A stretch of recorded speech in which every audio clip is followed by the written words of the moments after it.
Salut tout le monde, c'est Luc de chez Bléfaris. Aujourd'hui, comme tous les samedis, nous allons découvrir 5 choses sur un animal.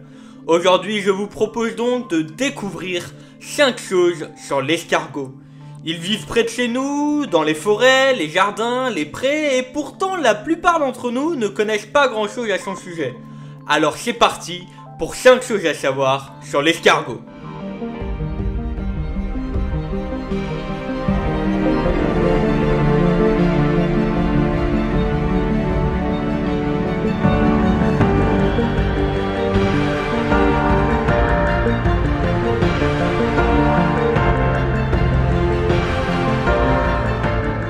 Pour commencer et afin de vous faire découvrir l'escargot d'un peu plus près, je vais vous expliquer 3 points clés de son anatomie. Premièrement, ses antennes, appelées d'une manière plus scientifique les tentacules rétractiles.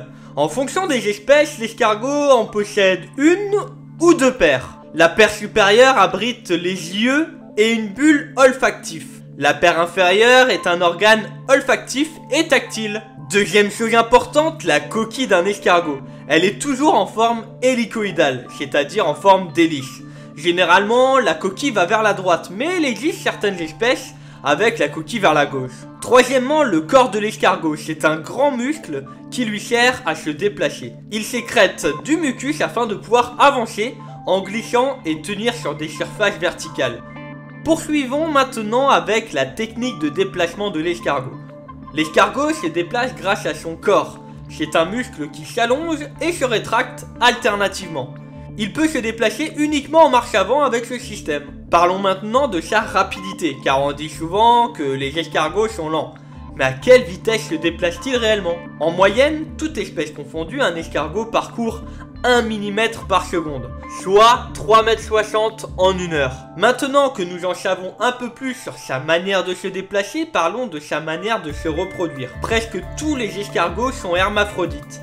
Ils sont donc à la fois mâles et femelles. Mais chose très importante, il ne peut pas se féconder lui-même. C'est-à-dire que si 2 escargots se rencontrent, ils se fécondent l'un l'autre.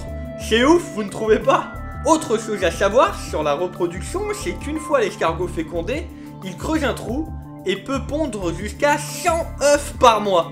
Cette reproduction intensive est due à une forte prédation.